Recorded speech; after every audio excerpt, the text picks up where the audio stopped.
Right now, police looking for the people who killed rapper Julio Foolio in a weekend shooting in Tampa. 3 others were injured in that shooting. We are told they are all in stable condition. 8 on your side's Chloe Sparks is live where this happened along Fowler Avenue, not too far from USF. Tampa investigators say 5 people came down from Jacksonville and worked together to follow and ultimately kill a rapper who was here celebrating his birthday. 4 of those suspects appeared in court today. A crime scene taking up this whole parking lot behind me. This is a Holiday Inn right across the street from USF. Here, 4 people were shot and so were 2 cars. Police say they are also now a part of the investigation. A birthday celebration that took a turn for the worst. Now cars filled with bullet holes are at the center of an investigation to find out why famous rapper Julio Foolio, who just turned 26, was shot dead.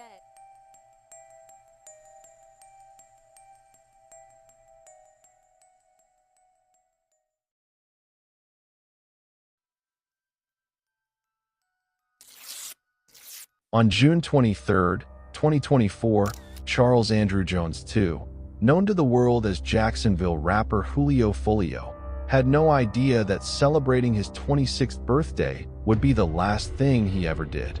As he sat in the parking lot of a Holiday Inn in Tampa, Florida, just after 4:30 in the morning, masked assailants would approach his vehicle and open fire in what law enforcement would later describe as a calculated ambush. The bullets pierced through the car windows, striking Foolio multiple times and ending the life of one of Jacksonville's most controversial and talented rap artists. 3 others in the vicinity were wounded but survived. It was a tragic end to what should have been a night of celebration. But for those who had been following Foolio's story, the writing had been on the wall for years. Foolio had arrived in Tampa the day before with one goal in mind: to celebrate his 26th birthday in style. The rapper, whose real name was Charles Andrew Jones II, had rented an Airbnb property in the Tampa area where he planned to host a massive pool party. His Instagram stories from that Saturday afternoon, June 22nd, showed him in high spirits, surrounded by friends, music blasting, and people enjoying the festivities. The party was everything Foolio had envisioned: loud, energetic, and packed with people who had come out to celebrate with him. But the celebration would take an unexpected turn when the party grew too large and too loud for the residential neighborhood. Tampa police responded to noise complaints and concerns about the size of the gathering, ultimately shutting down the party and forcing Foolio and his entourage to vacate the Airbnb property.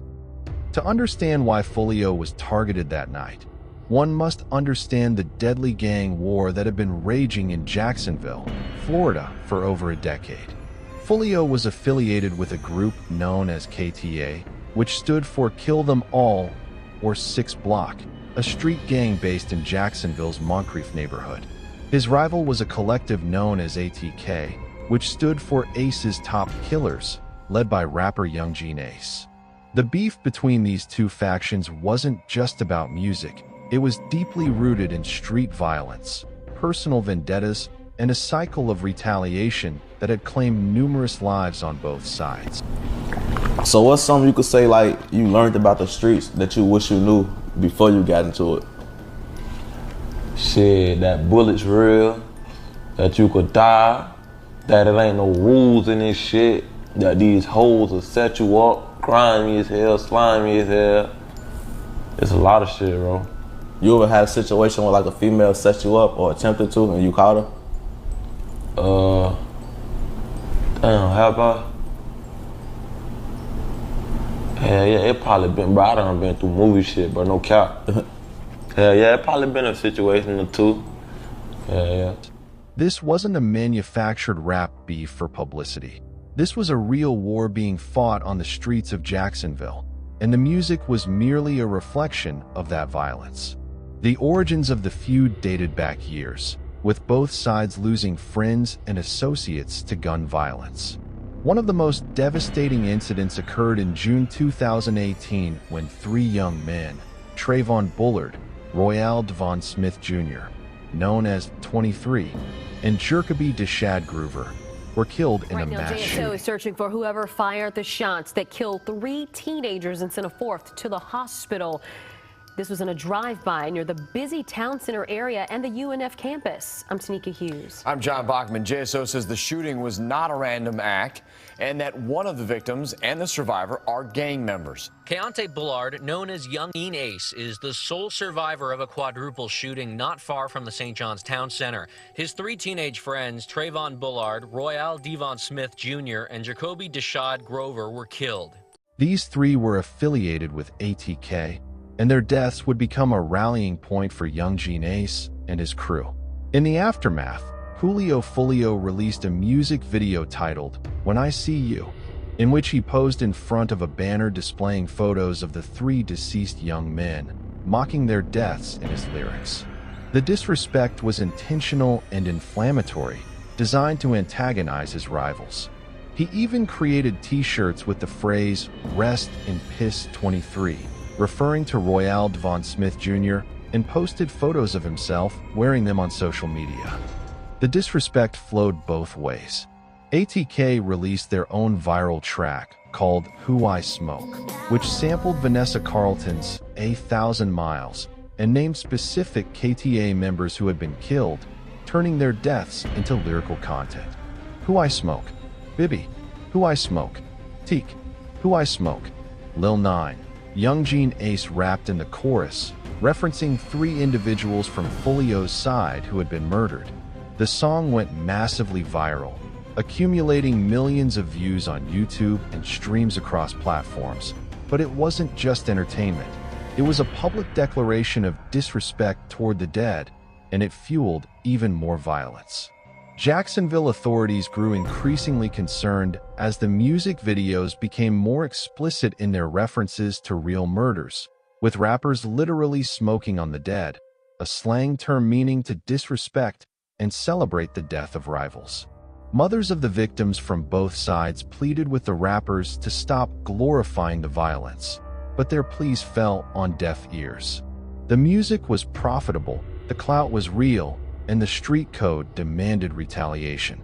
For Foolio, the beef wasn't just about music, it was about survival. He had survived multiple attempts on his life over the years, including being shot multiple times in previous incidents. Each time he survived, he came back more defiant, more vocal, and more willing to taunt his enemies. His music reflected his reality. Tracks like Beatbox Remix Freestyle and List of Dead Ops were filled with references to rivals who had been killed and threats toward those still alive. It was a dangerous game, and everyone around him knew it. At approximately 4:40 a.m. on June 23rd, 2 vehicles pulled into the parking lot and positioned themselves near the cars where Foolio and his associates were located. 3 masked men exited the vehicles, armed with firearms. They approached Foolio's vehicle with purpose, raising their weapons and opening fire at close range. The gunfire was rapid and relentless, with dozens of rounds being fired into the vehicles. Foolio, who was sitting in the front passenger seat of one of the cars, was struck multiple times and had no chance to defend himself or escape. 3 others in the area were also hit by the barrage of bullets, but survived their injuries. Investigators say 5 people came down from Jacksonville and worked together to follow and ultimately kill a rapper who was here celebrating his birthday. Witnesses staying at the holiday and described hearing what sounded like fireworks, followed by screaming and chaos. By the time hotel security and guests realized what had happened, the shooters were already fleeing the scene in their vehicles. Emergency services were called immediately, and paramedics arrived within minutes. But Foolio's injuries were too severe. He was pronounced dead at the scene. The 3 other victims were transported to local hospitals where they were treated for non-life-threatening injuries. The news spread quickly across social media, with fans and fellow artists expressing shock and grief at the loss of the young rapper. The investigation moved swiftly. Tampa police utilized surveillance footage from the hotel, nearby businesses, and traffic cameras to track the movements of the suspect vehicles.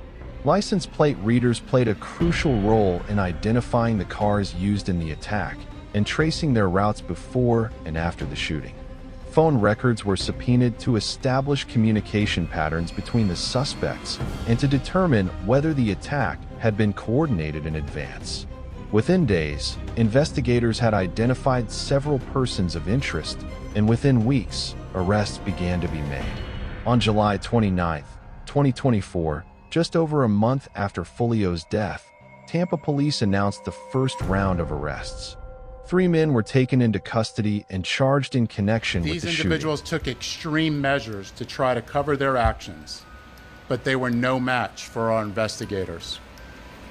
Isaiah Chance, Elisa Andrews, Sean Gaithright, Davion Murphy, and Rashard Murphy are all accused of playing a role in Jones's death and are all charged with 1 count of murder in the first degree, premeditated, with the discharge of a firearm. Sean Gaithright, 28, Jason McWilliams, 27, and Davion Murphy, 24. All 3 were indicted on charges of first-degree murder and 3 counts of attempted murder for the other individuals who were wounded in the attack. Hillsborough County Sheriff Chad Cronister and Tampa Police Chief Lee Burkaw held a joint press conference to announce the arrests. A 4th suspect, Rashard Murphy, was arrested on July 30th and charged with first-degree murder and attempted murder. Authorities stated that Murphy had been identified through surveillance footage and phone records as being present during the shooting.